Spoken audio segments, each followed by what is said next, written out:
پاکستانی وزیراعظم شہباز شریف نے عالمی مالیاتی فنڈ IMF پروگرام کی شرائط پوری کرنے کے لیے اقدامات کرنے کا اعلان کیا ہے۔ پاکستانی وزیراعظم شہباز شریف نے اسلام آباد میں وفاقی کابینہ کے اجلاس میں اظہار خیال کرتے ہوئے کہا کہ IMF پروگرام کی شرائط پوری کرنے کے لیے اقدامات کر رہے ہیں اور ہمیں امید ہے کہ تمام شرائط وقت پر پوری ہو جائیں گی اور بورڈ میں ہمارا کیس جائے گا اور منظوری کے بعد ایک نیا سفر شروع ہوگا، اور ہمیں یہ بات بھی ذہن نشین رکھنا چاہیے کہ یہ پاکستان کی تاریخ کا آخری IMF پروگرام ہونا چاہیے۔ پاکستانی وزیراعظم نے دعویٰ کیا ہے کہ مہنگائی کا بوجھ آہستہ آہستہ کم ہو رہا ہے اور اگست میں مہنگائی کی شرح سنگل ڈیجٹ پر آ گئی۔ واضح ہے کہ گزشتہ ماہ کے آخر میں پاکستان نے عالمی مالیاتی فنڈ IMF کے بیل آؤٹ پیکیج کے لیے درکار بیرونی مالیاتی فرق کو پورا کرنے کے لیے سعودی عرب سے قرضہ بڑھانے کی درخواست کی تھی۔ پاکستان تحریک انصاف کے بانی عمران خان نے ممکنہ طور پر فوجی تحویل میں دیے جانے کے خدشات کے تحت عدالت سے رجوع کر لیا۔ پاکستان کے سابق وزیراعظم عمران خان نے 9 مئی کے مقدمات میں ملٹری کورٹ ٹرائل کے لیے ممکنہ طور پر فوجی تحویل میں دیے جانے کے خلاف اسلام آباد ہائی کورٹ سے رجوع کر لیا۔ عمران خان نے اپنے وکیل عزیز کرامت بھنڈاری کے ذریعے اسلام آباد ہائی کورٹ میں درخواست دائر کر دی ہے۔ بانی PTI نے درخواست میں سیکریٹری قانون، سیکریٹری داخلہ اور وفاق کو فریق بنایا ہے۔ رپورٹ کے مطابق inspector general IG Islamabad, IG Punjab, DG FIA، IG jail خانہ جات بھی درخواست میں فریق ہیں۔ غزہ میں مزید 48 فلسطینیوں کی شہادت، شہدائے غزہ کی تعداد 40,786 ہو گئی ہے۔ غزہ میں فلسطین کے محکمہ صحت نے پیر کی رات اعلان کیا ہے کہ گزشتہ 24 گھنٹے میں مزید 48 فلسطینیوں کی شہادت کے بعد شہدائے غزہ کی تعداد 40,786 ہو گئی۔ ارنا نے پیر کی رات فلسطینی ذرائع کے حوالے سے بتایا تھا کہ گزشتہ 24 گھنٹے میں غاصب صہیونی فوج نے غزہ کے مختلف علاقوں پر 3 بار حملے کیے ہیں۔ فلسطین کے محکمہ صحت نے بتایا ہے کہ ان حملوں میں 48 فلسطینی شہید اور 70 زخمی ہو گئے۔ فلسطین کے محکمہ صحت نے اسی کے ساتھ بتایا کہ 10,000 سے زائد فلسطینی بدستور لاپتہ ہیں۔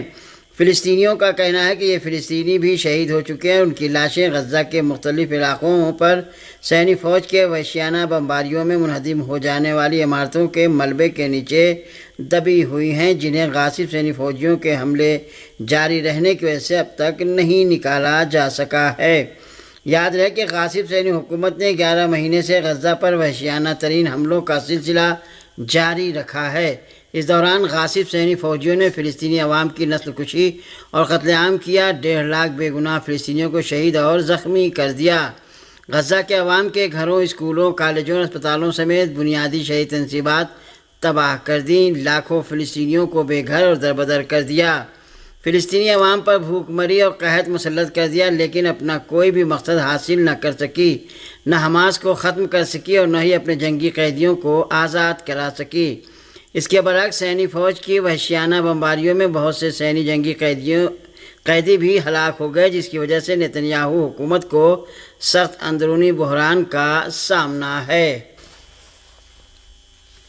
فلسطین کی تحریک حماس نے اعلان کیا ہے کہ غاصب صہیونی حکومت کے وزیراعظم حکومت امریکہ اور اپنے طرفداروں سے جھوٹ بول کر غزہ میں عام شہریوں کی نسل کشی جاری رکھنے کی کوشش کر رہی ہے۔ فلسطین کی تحریک حماس نے منگل کے روز ایک بیان میں اعلان کیا ہے کہ غاصب صہیونی حکومت فلسطینیوں کے بہیمانہ قتل عام کے علاوہ اپنا کوئی بھی مقصد حاصل نہیں کر سکی ہے۔ بیان میں تحریک حماس نے کہا کہ قیدیوں کے تبادلے کے سمجھوتے میں جتنی بھی دیر ہوگی، دیگر قیدیوں کی جان کو اتنا ہی خطرہ لاحق رہے گا، جبکہ جنگ بندی کا سمجھوتا طے کر کے تمام قیدی اپنے گھرانوں کو واپس لوٹ سکتے ہیں۔ الجزیرہ TV چینل نے بھی رپورٹ دی ہے کہ صہیونی حکومت کے وزیراعظم نتنیاہو جنگ بندی اور قیدیوں کے تبادلے کے سمجھوتے کی راہ میں رکاوٹ بنے ہوئے ہیں۔ غزہ کے خلاف صہیونی حکومت کے جارحیت کے 11 ماہ پورے ہو رہے ہیں اور غاصب صہیونی حکومت کے جارح فوجیوں اور فلسطینی مجاہدین کے درمیان لڑائی جاری ہے اور غاصب صہیونی حکومت فلسطینیوں کے بہیمانہ قتل عام کے علاوہ اپنا کوئی بھی مقصد حاصل نہیں کر سکی ہے۔ صہیونی جنگی قیدیوں کے لواحقین نے پیر کی رات مظاہرہ کر کے اعلان کیا ہے کہ جب تک سبھی جنگی قیدی واپس اپنے گھر نہیں پہنچ جاتے ان کی جد و جہد میں شدت آتی رہے گی۔ جنگی قیدیوں کے لواحقین نے اعلان کیا ہے کہ آخری جنگی قیدی کی واپسی تک ان کی جد و جہد جاری رہے گی۔ اسرائیلی جنگی قیدیوں کے لواحقین نے غاصب صہیونی حکومت کے وزیر اعظم نیتن یاہو کے پیر کی رات کے بیان کے بارے میں کہا ہے کہ یہ بیان جھوٹ سے بھرا ہوا ہے اور نیتن یاہو نے جنگی قیدیوں کو بچانے اور انہیں واپس لانے کے بجائے بے اتنائی کا انتخاب کیا ہے۔ جنگی قیدیوں کے لواحقین نے کہا ہے کہ نیتن یاہو نے ثابت کر دیا ہے کہ وہ جنگی قیدیوں کو واپس نہیں لانا چاہتے اور اب ہم لوگوں کی اکثریت اس مجرمانہ بے اتنائی کی حمایت نہیں کرے گی۔ دوسری طرف صہیونی حکومت کے ڈیموکریٹ پارٹی نے نیتن یاہو کے بیان کے جواب میں کہا ہے کہ وزیر اعظم کی غلط بیانی نے ثابت کر دیا ہے کہ انہوں نے جنگی قیدیوں کو ان کے حال پر چھوڑ دینے کا فیصلہ کر لیا ہے اور وہ اس عہدے پر باقی رہنے کے اہل نہیں ہیں۔ قابل ذکر ہے کہ پیر کی رات تل ابیب، مقبوضہ بیت المقدس، بیروت صبا اور مقبوضہ فلسطین کے دیگر شہروں میں دسیوں ہزار صہیونیوں نے مظاہرہ کر کے حماس کے ساتھ سمجھوتہ کرنے کا مطالبہ کیا ہے۔ رپورٹوں کے مطابق بہت بڑی تعداد میں مظاہرین نیتن یاہو کے رہائش گاہ کے راستے میں ہائر رکاوٹوں کو عبور کر کے ان کے گھر کے سامنے پہنچ گئے اور دھرنے پر بیٹھ گئے۔ بعض رپورٹوں میں بتایا گیا ہے کہ نیتن یاہو کی رہائش گاہ کے سامنے متعدد مظاہرین کو گرفتار کر لیا گیا ہے۔ یہ مظاہرے ایسی حالت میں ہوئے ہیں کہ پیر کو پورے مقبوضہ فلسطین میں شٹر ڈاؤن ہڑتال کی گئی تھی۔ حزب اللہ لبنان نے شمالی مقبوضہ فلسطین میں 3 غیر قانونی صہیونی کالونیوں پر راکٹ حملے کیے ہیں۔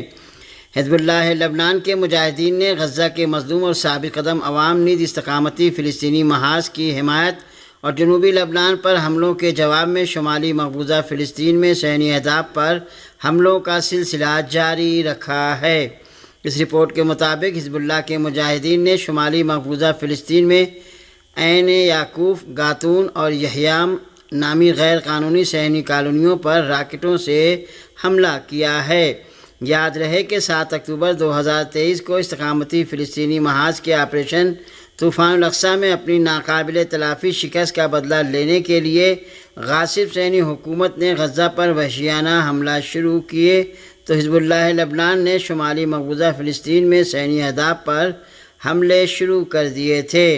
شمالی مقبوضہ فلسطین میں غاصب صہیونی حکومت کے فوجی اور اسٹریٹجک اہداف پر حزب اللہ لبنان نے روزانہ کی بنیاد پر حملے کیے ہیں جن میں غاصب صہیونی فوج کو بھاری جانی اور مالی نقصان پہنچا ہے۔ حزب اللہ لبنان کے حملوں کے نتیجے میں شمالی مقبوضہ فلسطین کی غیر قانونی صہیونی کالونیاں آباد کاروں سے خالی ہو گئی ہیں۔ یمن کی مسلح افواج کے ترجمان نے پیر کی رات اعلان کیا ہے کہ بحیرہ احمر میں ایک بحری جہاز کو جو مقبوضہ فلسطین کی طرف جا رہا تھا نشانہ بنایا گیا ہے۔ یمن کی مسلح افواج کے ترجمان نے بتایا ہے کہ بحیرہ احمر میں ایک بحری جہاز بلو لاگون 1 کو ڈرون طیارے سے میزائل کا نشانہ بنایا گیا۔ انہوں نے بتایا کہ اس بحری جہاز کے مالک نے مقبوضہ فلسطین کی طرف جانے پر پابندی کی خلاف ورزی کی، اس لیے اس پر حملہ کیا گیا۔ یمن کی مسلح افواج کے ترجمان نے بتایا کہ یہ آپریشن ہماری بحریہ اور میزائل نیز ڈرون یونٹوں نے مشترکہ طور پر انجام دیا ہے۔ یمن کی مسلح افواج کے ترجمان نے کہا ہے کہ ہم ایک بار پھر جہاز رانی کی ان تمام کمپنیوں کو جو ہمارے اسرائیلی دشمن کے لیے کام کرتی ہیں خبردار کرتے ہیں کہ ان کے جہازوں پر چاہے وہ کہیں بھی جا رہے ہوں ہمارے آپریشن زون میں داخل ہوتے ہی حملہ کیا جائے گا۔ یحییٰ سری نے آخر میں ایک بار پھر کہا ہے کہ جب تک غزہ پر غاصب صہیونی حکومت کے حملے بند نہیں ہو جاتے، اس کا محاصرہ ختم نہیں کر دیا جاتا، اس وقت تک مظلوم فلسطینی عوام اور استقامتی فلسطینی محاذ کی حمایت میں ہماری کارروائیاں بھی جاری رہیں گی۔ یاد رہے کہ اس سے پہلے پیر کی شام برٹش میری ٹائم بزنس سیکورٹی کمپنی نے یمن کے جنوب مغربی سمندری علاقے میں ایک اور بحری جہاز پر حملے کی خبر دی ہے۔ برٹش میری ٹائم بزنس سیکورٹی کمپنی نے بتایا ہے کہ اس کو یمن کی الحدیدہ بندرگاہ سے 70 میل شمال مغرب میں ایک بحری جہاز پر گولہ باری کی خبر ملی ہے۔